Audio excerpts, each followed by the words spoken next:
카나다에 카일이라고 하는 청년이 있었습니다. 어느 날 집에 자기 책상 위에 쓰다가 남은 빨간색 클립 하나가 눈에 보이더랍니다. 호기심을 가진 카일은 그 클립 하나를 인터넷에 물물 교환 사이트에 올려서 내가 가지고 있는 이 클립과 혹시 물건을 바꾸길 원하는 사람이 있습니까? 라고 약간은 장난스럽게 반신반의하며 클립 하나를 올렸습니다. 그런데 얼마 뒤에 어떤 사람이 자기가 물고기 모양의 예쁜 펜이 하나 있는데 이것하고 바꾸자고 제안이 들어왔습니다. 그래서 물건을 바꾸게 되고 다시 그 물고기 모양의 펜을 다른 사람과 또 바꾸길 원하는 사람이 있느냐고 구매자를 물어봤더니 또 좀 있다가 사이트에 내가 아주 특이한 문고리가 하나 있는데 이것하고 바꾸자 그래서 또 바꿉니다. 그리고는 어떤 사람이 이 문고리와 또 뭐 캠핑용 무슨 도구와 바꾸자 뭐 이렇게 하면서 이게 계속 클립 하나로 시작한 게 점점점 다른 사람하고 바뀌면서 좋은 물건으로 큰 물건으로 이렇게 가다가 15번째는 마지막에 결국 뭘 바꿨느냐? 집 한 채와 바꿨습니다. 실제로 있었던 일입니다. 여러분, 사람들은 이런 사건을 보면서 아이디어만 있으면 돈을 벌 수 있다 이렇게 얘기를 합니다. 맞는 얘기인데 사실 더 중요한 것은 누가 돈 버냐? 아는 것, 아이디어가 있어서가 아니라 실천력이 있는 사람, 행동하는 사람이 돈을 버는 거예요. 여러분 오늘도 말씀을 들으면서 이 시간 하나님의 은혜를 입으신 다음에 여러분 삶에 이 말씀이 여러분을 움직이게 하고 실천하게 하고 삶의 변화를 일으키는 말씀이 되시기를 주의 이름으로 축원합니다. 오늘은 열왕기하 9장의 말씀을 나누게 될 텐데 지금 열왕기하 9장의 북이스라엘의 상황은 정치적으로 종교적으로 아주 혼란을 겪고 있을 때예요. 아하방 이후에 북이스라엘은 왕들이 계속 우상을 섬기고 백성들은 그 영향을 받아서 하나님을 점점점 떠나고 그래서 정치적으로 혼란하고 종교는 점점 힘이 없었어요. 이러한 상황 가운데 하나님이 이스라엘에 새로운 개혁을 원하셔서 한 사람을 들어서 사용하는데 이 사람의 이름이 예후라고 하는 이스라엘의 장군이에요. 원래는 엘리야 선지자 때 하나님께서 내가 예후라는 사람을 이스라엘의 왕으로 세울 것이다라는 예언이 있었어요. 그런데 그것이 한참이 지나서 지금 그 예언이 이루어지는 장면이죠. 아마도 이 예후라고 하는 사람은 그냥 군대의 장군이었는데 여러 장군들 가운데도 가장 아마도 인품이나 그리고 동료들에게 신임을 얻는데 유능했던 사람이었던 것 같고 리더십도 좀 있었던 것 같고 무엇보다 하나님 보실 때 개혁적인 인물이라고 생각이 되셨던 것 같아요. 그래서 예후라고 하는 사람을 하나님께서 쭉 예비해 놓고 이스라엘의 개혁을 위해서 이 사람을 사용하시는 거예요. 어느 날 엘리사 선지자가 자기 밑에 있는 수련생 하나를 예후에게 보냅니다. 그리고 3절에 보면 그 엘리사가 보낸 선지자가 예후에게 가서 이렇게 말하죠. 이르기를 여호와의 말씀이 내가 내게 기름을 부어 이스라엘 왕으로 삼노라 하셨느니라. 하나님께서 너에게 왕으로 쓰라고 명령하셨다. 왜 너를 왕으로 세우느냐? 그 목적은 이 나라가 바로 잡히고 개혁되기를 원하시기 때문에 너를 왕으로 세우셨다라는 목적까지 알려주었어요. 자, 이 당시의 상황은 지금 이 왕으로 예후라는 사람이 갑자기 자기가 하나님이 자기를 왕으로 세우신다라는 이런 놀라운 소식을 듣게 된 이 배경은 지금 북이스라엘의 왕이 오늘 성경에 요람이라고 나오는데 이 요람은 여호람 왕이에요. 아합 왕의 아들이죠. 아합 왕의 아들이 원래 하나가 있었는데 이게 죽지요. 그리고 2년 만에 죽고 나서 갑자기 그 형 뒤를 이어서 왕이 된 사람이 여호람이에요. 그래서 사람들은 여호람이라고도 부르기도 하고 요람이라고도 불러요. 같은 인물이에요. 이 요람 왕이 지금 시리아하고 전쟁을 하러 나가서 전쟁 중입니다. 거기가 길리앗 라못이라고 하는 곳에서 전쟁을 하고 있었어요. 그런데 왕이 전쟁 중에 부상을 당합니다. 그래서 치료를 하려고 이스라엘이라고 하는 궁전에 가서 치료를 하고 있는 거예요, 지금. 그래서 여기 전쟁터에는 장군들만 남아있는 거예요. 그때 엘리사가 사람을 보내가지고 예후 장군을 불러서 네가 하나님께서 왕이 되라고 하시니 왕이 되어서 이 나라를 하나님의 뜻대로 바로 잡고 개혁해야 된다라는 얘기를 들어요. 자, 보통 여러분이 우리가 상식적으로 이런 얘기를 들으면 엘리사가 보낸 선지자가 와서 하나님이 너를 왕으로 세우셨다라고 해서 머리에 기름을 부어 주어서 이 사람과 나 사이에는 내가 왕이라는 얘기를 들었지만 아직 왕도 살아있고, 이거 여러분 나쁘게 말하면 뭐죠? 우리가 쿠데타라고 하는 거예요. 반역이죠. 지금 동료들이나 백성들이 자기를 어떻게 생각할지 모르는 거예요. 하나님만 나를 왕으로 세우셨다는데 현실은 아직 내가 왕이 아닌데, 이건 누구나 갈등할 수 있는 요소예요. 혹시 잘못돼서 내가 반역죄에 나와 모은 가족들이 어려움을 당하는 건 아닐까라고 생각해서 보통 사람 같으면 좀 신중할 거예요, 아마. 내가 왕이 된다고? 그래서 이 땅을 바로 잡으라고 하나님 그렇게 나에게 기름을 부어주셨는데, 이 현실적인 걸 생각하면 쉽게 행동할 수 없는 그런 입장이었을 거라는 거죠. 그런데 이 예후는 하나님이 자기를 왕으로 세웠다는 얘기를 듣자마자 그 명령을 받아들입니다. 그리고 곧바로 자기 동료들에게 내가 하나님으로부터 기름을 부음받았어, 하나님이 나를 왕으로 세우실 거라는 얘기를 들었어 라고 얘기를 하고 그 동료들의 동의를 얻어서 요람 왕을 죽이러 쿠데타를 일으키게 되는 거예요.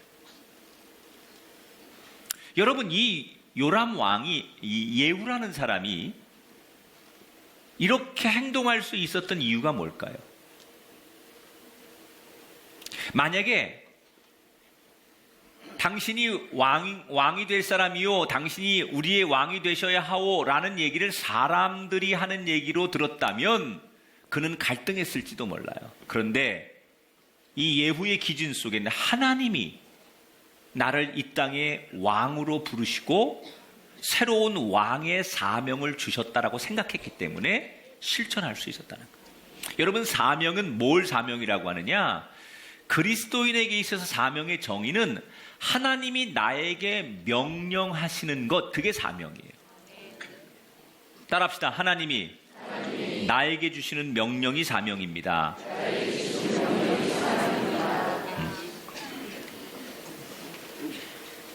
어떤 사명을 주신 거예요? 이 나라를 바로 잡으라는 거예요. 여러분, 우리는 크고 작은 사명이 있는 사람들이에요. 여러분 가정에 영적인 질서를 바로 잡으라고 여러분 먼저 하나님이 여러분 가정에서 예수 믿게 하고 은혜를 체험하게 하시고, 여러분 직장과 일터와 여러분의 삶의 자리에서 그 주변에 여러분 모든 영적인 질서를 아름답게 세우라고 하나님이 그곳에 보내셨다면 여러분의 직장이 사명이고 여러분의 가정이 사명이고 여러분이 있는 삶의 자리가 사명이 되시기를 주의 이름으로 축원합니다.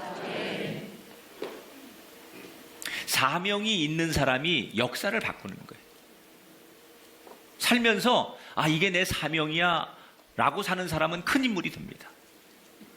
여러분, 독립운동을 하든 군사독재와 맞서 싸우든 민주주의를 하든 아니면 인류에 우리가 공헌을 하든 다 이런 사람들 보십시오.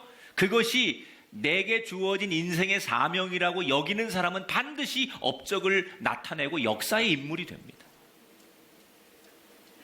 일명 땅콩 박사라고 일려지는 조지 워싱턴 카바라고 하는 사람. 이 사람은 워낙 가난했기 때문에 공부하는데 많은 어려움이 있었어요. 그러나 아르바이트를 해가면서 힘들게 공부를 해서 결국 아우와 주립대학을 나와서 농업을 전공하고, 그리고 끝까지 공부를 잘해서 그 학교에서 교수가 될 수 있는 조건까지 생기게 됩니다. 그러나 조지 워싱턴 카바는 내가 교수가 될 수 있지만 아직도 이 당시 19세기 중반까지 많은 흑인들이 가난과 차별로 인해서 어려움을 당하고 있는 것을 보면서 내가 저 흑인들을 위해 무언가를 해야 된다라고 하는 사명이 불탔었어. 그래서 교수가 되는 일을 그만두고 흑인들을 위해서 내가 무엇을 할까? 그래서 흑인들이 농사를 쉽게 질 수 있는 것을 만들어줘야겠다라고 생각해서 땅콩을 연구하게 되는 거예요. 흑인들을 위해서 할 수 있는 일이 뭘까? 이 땅콩이라는 게 여러분 거친 땅에서도 잘 자라고 땅을 기름지게 하는 특성이 있습니다. 그래서 이 땅콩을 개발하고 연구하기 시작해요. 그리고 끝내 그는 105가지의 식품 그리고 200가지의 상품을 땅콩을 통해서 개발합니다. 땅콩으로 기름도 우유도 만들고 아이스크림, 구두약, 화장품, 식용유 이런 등등의 많은 것들을 개발해서 결국 흑인들뿐 아니라 많은 사람들이 인류에서 보편적 혜택을 누리도록 만드는 거예요. 이게 내 사명이구나. 이게 내게 주어진 일이구나 라는 것을 깨달았기 때문에 이 사람이 역사적인 인물이 되는 거예요. 하나님이 지금 이스라엘을 변화시키기 위해서 한 사람 예후를 사용하십니다. 그런 것처럼 지금도 하나님은 우리가 사는 삶의 주변에 많은 변화를 원하십니다. 그래서 우리에게 그 한 사람 예후 같은 사람이 되기를 원하시고 하나님은 지금도 예후 같은 사람을 찾고 계십니다. 여러분 그 사명을 받은 한 사람이 되시고 바로 우리 제단 안에 그런 하나님의 은혜가 있기를 주의 이름으로 축원합니다. 자, 그런데 하나님이 이 예후라는 사람을 개혁자로 그 많은 사람 가운데 사용하실 때는 이 예후라는 사람의 장점이 하나 있습니다. 이 사람의 최고의 장점은 실천력, 결단력, 이게 예후라는 사람의 가장 큰 장점이에요. 엘리사의 제자가 와가지고 이렇게 여러 장군들하고 지금 회의를 하고 있는데 예후라는 사람만 불러내는 거예요. 잠깐 드릴 말씀이 있습니다. 그리고 밀실로 가가지고 속닥속닥 뭐라고 하느냐? 하나님께서 당신을 왕으로 세우십니다. 그리고 그 자리에서 무릎을 꿇으려고 하더니 거기다가 준비한 기름을 갖다가 부었어요. 기름을 부었다, 머리에 기름을 부었다는 것은 합법적인 왕을 의미하는 거예요. 하나님이 구약 성경에 보면 왕을 세울 때 머리에 기름을 바르시잖아요. 이것은 합법적인 거. 그래서 여러분 우리가 목사 안수 받을 때, 장로님들 안수 받을 때, 이게 우리가 세례 받을 때 머리에다가 물을 붓고 머리에 안수하고 하는 게 다 뭐냐? 바로 이런 것에서 유래하는 이야기들이에요.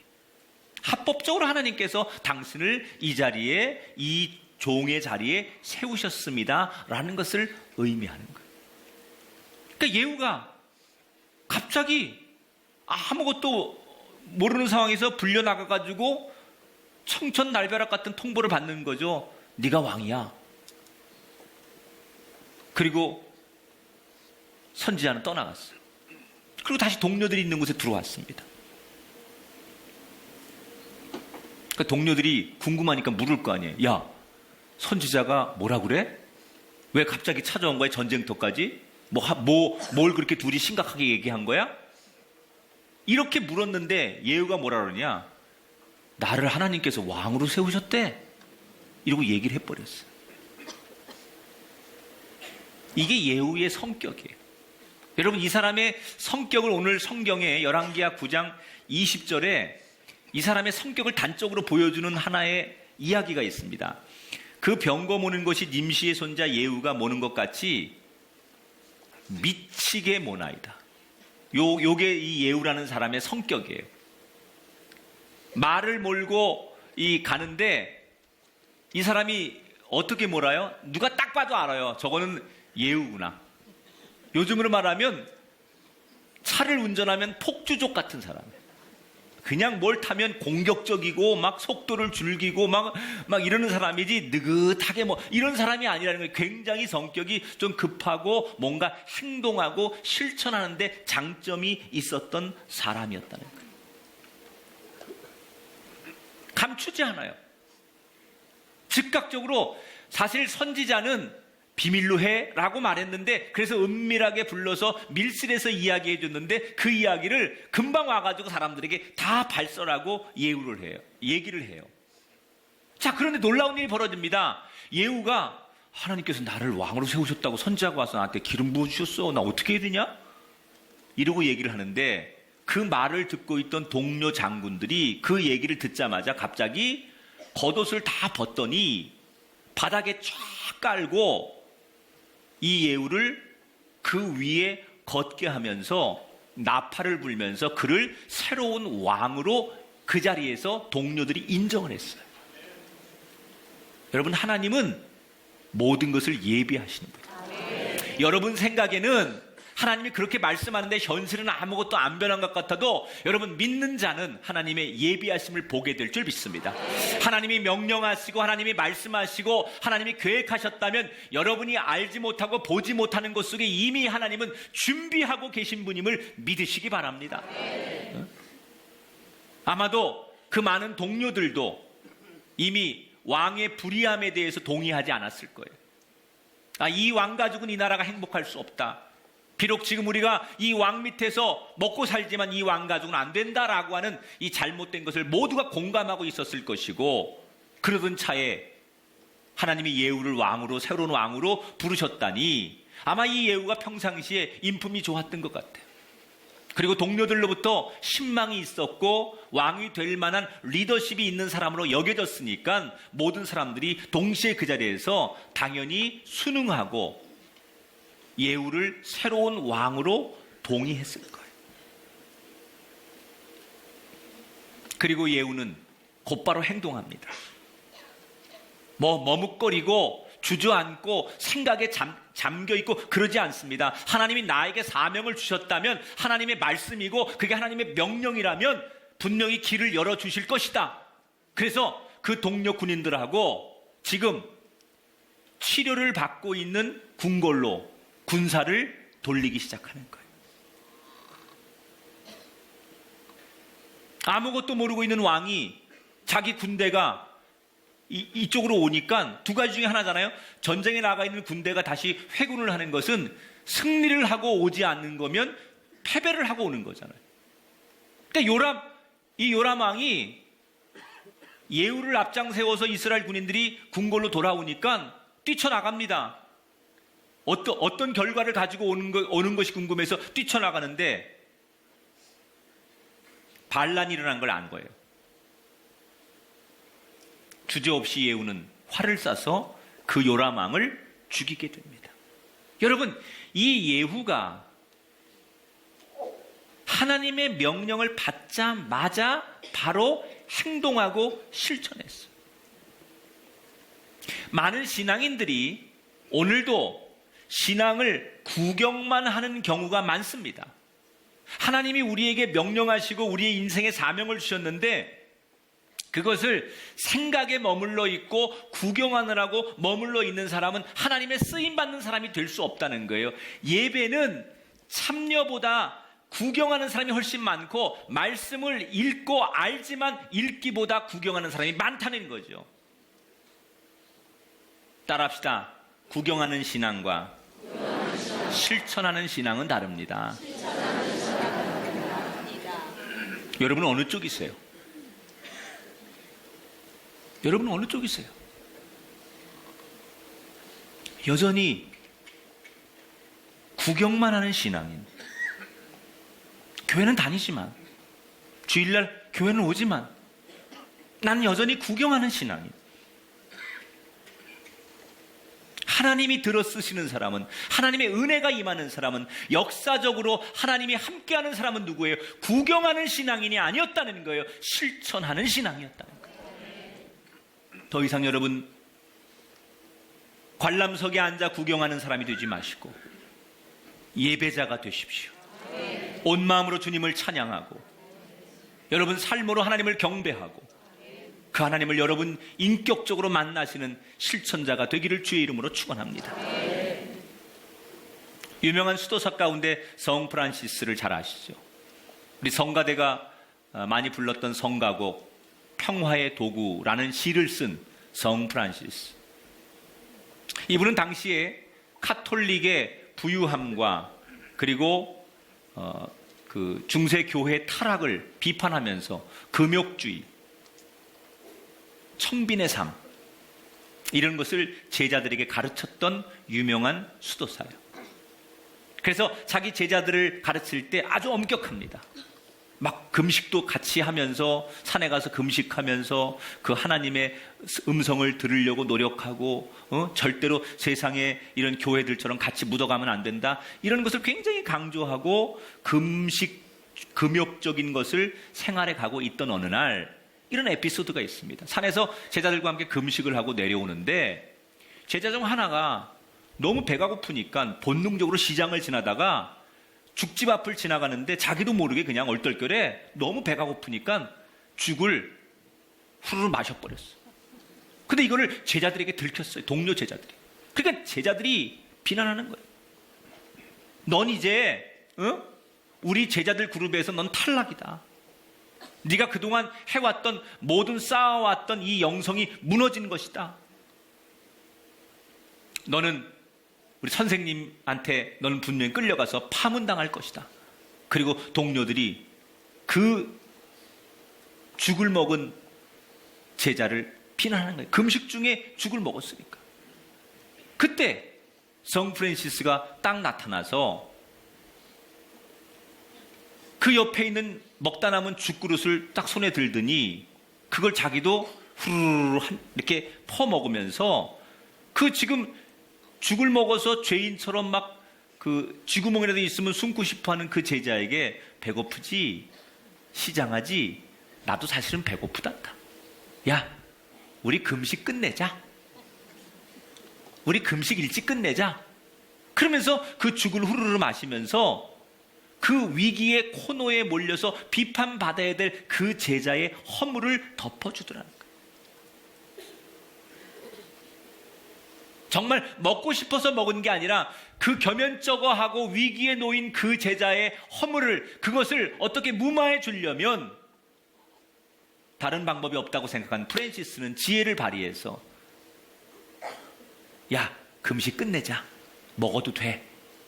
라고 하는 것으로 이 제자의 허물을 덮어줬다는 거예요. 여러분, 사랑은 뭐예요? 입으로 하는 게 사랑이 아니라, 말로 하는 게 사랑이 아니라, 사랑은 덮어주는 거예요. 다시 말하면 사랑은 행동하는 거예요. 마음으로만 하는 거, 입으로만 하는 거 누구나 다 할 수 있어요. 마음으로는 원수 사랑하랬어, 예수님께서. 하나님께서 누구나 다 사랑하라고 했어. 오른쪽 뺨을 때리면 왼쪽 뺨을 대고 77번이라도 용서하라고 하셨어. 뭐 이런 얘기를 우리가 입으로 마음으로는 얼마든지 이야기할 수 있고 생각할 수 있습니다. 그런데 주님은 뭐라고 말씀하시느냐? 행함과 진실함이 없으면 안 된다고 그랬어요. 기도한다고 사랑하는 게 아니라, 우리가 알고 있다고 사랑하는 게 아니라, 구호를 외친다고 사랑하는 게 아니라, 사랑은 실천하는 거예요. 사랑은 행동하는 거예요.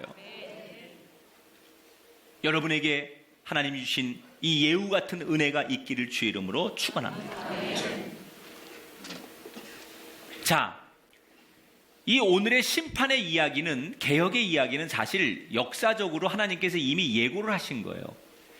이 요람 왕의 아버지가 아합 왕이잖아요. 엄마가 이세벨이고요. 이 두 사람이 지은 죄가 대표적으로 어떤 거예요? 첫째는 바알 우상을 섬기면서, 그래서 이걸 국교로 삼으려고 하다 보니까 하나님을 믿는 많은 종들을 죽이고 하나님을 믿는 백성들을 핍박하고 성전을 파괴하고 예배드리는 곳을 다 막 방해하고, 이런 죄 때문에 하나님께서 심판을 하실 것이다. 두 번째, 나봇의 포도원 사건을 기억하세요? 처음 듣는 얘기예요. 몇 주 안 됐는데. 아합 왕이 자기 궁궐 옆에 정원을 좀 넓히고 싶은데 나봇이라는 사람이 포도원을 가지고 있었어요. 포도밭. 이거를 좀 팔아라 그랬는데 나봇이 이거 하나님 주신 땅이고 조상들로부터 물려받은 땅인데 팔 수 없습니다. 돈을 많이 주셔도 저는 팔 수 없습니다. 이게 저에게 주신 천직이고 이 농사 짓는 게 하나님의 뜻인데 내가 어떻게 팝니까? 해서 안 팔았죠. 그랬더니 이세벨이라는 부인이 그것도 못 뺐냐고, 내가 뺏어서 준다고 그러면 나서가지고 모함을 해서 이 나봇이라는 사람의 가족을 다 죽여버리고 그 땅을 뺐다시피 해가지고 아합 왕에게 건네주는 사건. 이 이야기를 당시에 들었던 하나님의 종이 예언을 하잖아요. 나봇의 억울한 그 핏값대로 너희들이 똑같은 핏값의 징벌을 받을 것이다. 그래서 주의 종이 가서 네가 이런 하나님을 거역하고 죄 없는 나봇 같은 사람들을 피 흘리게 해서 억울하게 죽게 했으니 너를 징계할 것이다 라고 하나님의 경고가 딱 주어지는데, 그때 이 아합이 그 얘기를 듣고 뭐라고 해요? 열왕기상 21장 27절 읽어볼게요. 그때 아합이, 시작, 아합이 이 모든 말씀을 들을 때 그의 옷을 찢고 굵은 배로 몸을 동이고 금식하고 굵은 배에 누우며 또 풀이 주고 다니더라. 이 얘기를 듣고 아합이 어이쿠 하면서 하나님 앞에 무릎을 꿇고 회개하기 시작했어요. 여기 굵은 배옷을 입었다라는 얘기는 진심으로 그가 하나님 앞에 금식하며 회개했다는 거예요. 여러분, 여기서 우리가 하나 기억할 것은 하나님은 죄를 반드시 심판하시는 분이에요. 그러나 누구든지 어떠한 죄든지 하나님 앞에 진심으로 회개하고 그가 돌이키길 원하면 하나님은 그 죄에 대해서 용서를 베풀기를 주저앉지 않으십니다. 그게 하나님이에요. 아합이 그런 엄청난 죄 때문에 죽을 수밖에 없었지만 진심으로 회개하니까 하나님께서 그 아합의 진실된, 그 당시에는 그게 진심이었어요. 정말로 하나님 앞에 잘못했다고 엎드려서 그 당시에는 울면서 진심으로 회개하니까 하나님께서 그 심판을 연기시켜 주셨어요. 어떻게 해요? 29절, 아합이 내 앞에서 겸비함을 내가 보느냐? 그가 내 앞에 겸비함으로 내가 재앙을 저의 시대에 내리지 아니하고 그 아들 시대에 그의 집에 재앙을 내리리라. 네가 진심으로 회개하니까 너에게 원래 있어야 될 이 재앙을 너희 아들 세대에게 내릴 것이다 라고 해서 연기시켜 준 거예요. 그래서 아합 왕이 원래 지었던 죄 때문에 지금 그의 아들 요람 왕이 이렇게 비참하게 죽는 거예요. 이게 그러니까 지금 와서 죽는 게 아니라 역사적으로 이미 다 연결이 돼 있었다는 얘기죠. 여러분, 성경은 한 사람의 의로움 때문에, 아브라함이나 다윗의 의로움 때문에 그 후손들이 복을 받기도 하고요, 한 사람의 불의함 때문에 그 자손들이 멸망과 불행을 당하기도 하는 거예요. 자식 잘 되기 원하십니까, 여러분? 자손들이 잘 되길 원하십니까? 아멘 좀 크게 하세요. 여러분, 자손이 번영하길 원하십니까? 자손이 고통당하는 걸 원하지 않으십니까? 그러면 해야 될 게 있어요. 여러분, 의로우셔야 합니다. 여러분이 막 살면서 내 자손이 잘 되기를 원하시는 건 성경적이지 않아요. 여러분이 의로워야 하나님이 여러분의 의로움 때문에 자손들에게 아브라함처럼 다윗처럼 복을 주시는 거예요. 그 아버지 아합의 죄 때문에 그 아들 세대에서 하나님의 심판이 나타나고 있는 거예요.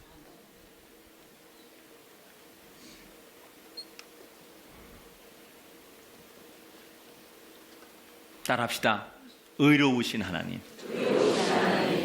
우리가 보통 하나님을 의의 하나님 그래, 정의의 하나님. 그 의라는 것은 정의의 하나님이라는 거예요. 하나님은 공의로우신, 정의로우신 분이기 때문에 정의는 뭐 하는 거냐? 악을 심판하는 게 정의예요.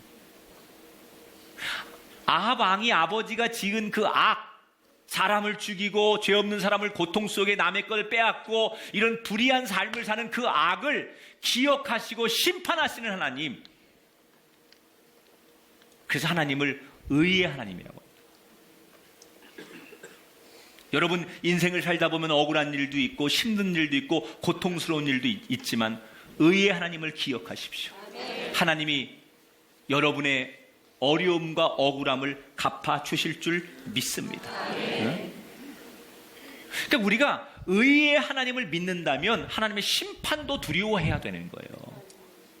근데 사람들은요, 죄를 짓고도 이렇게 넘어가니까 뭐라고 생각하느냐, 많은 사람들이 다 그렇게 사네?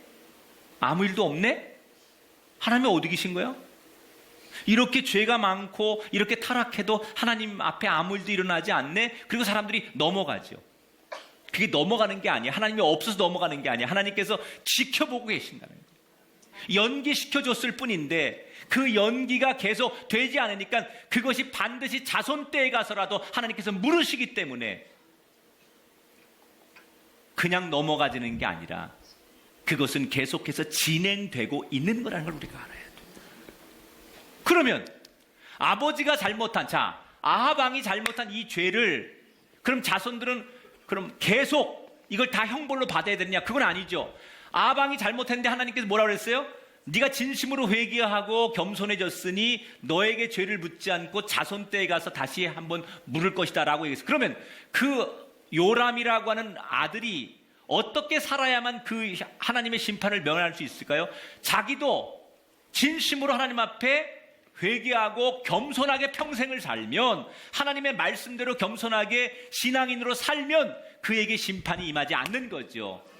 또 그 자손도 역시 하나님을 떠나지 않고 겸손하게 의롭게 살면 그 심판이 임하지 않는 거죠. 믿으십니까? 그래서 부모의 할 일은 뭐냐? 나만 신앙생활 잘하는 게 중요한 게 아니라 내 자손들이, 내 다음 세대가 여전히 교만하지 않고 하나님을 떠나지 않고 겸손하게 하나님 앞에 엎드려 살아가고 그 하나님을 신뢰하고 그 하나님을 고백하며 살아갈 수 있도록 만드는 것, 그것이 부모님들의 가장 중요한 역할이에요. 내게 심판이 일어나지 않는다고 해서, 아무 일이 없다고 해서 끝난 게 아니라는 거예요. 나의 자녀들 역시도 하나님을 두려워하고 그 겸손의 마음을 가지고 살아갈 때 하나님이 그 자녀들에게도 재앙과 심판이 아닌 은혜와 은총을 베푸셔서 자손들이 살아가는 것. 할렐루야. 기억하세요. 의로우신 하나님. 오늘 두 가지를 기억했으면 좋겠어요. 하나님이 실천하는 사람을 사용하십니다. 아멘도 좀 실천력 있게 해봐요. 내가 지금 30분을 그렇게 설명했는데도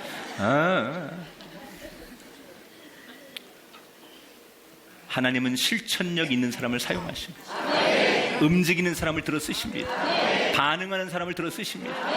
생각만 하고 마음속에만 품고 있고 뭘 고민만 하고 있는 사람을 사용한 적이 없어요. 하나님께서는 하나님의 명령이면, 이게 사명이면 그걸 붙들고 일어나는 사람을 반드시 사용하십니다. 그리고 예비하시고 준비하십니다.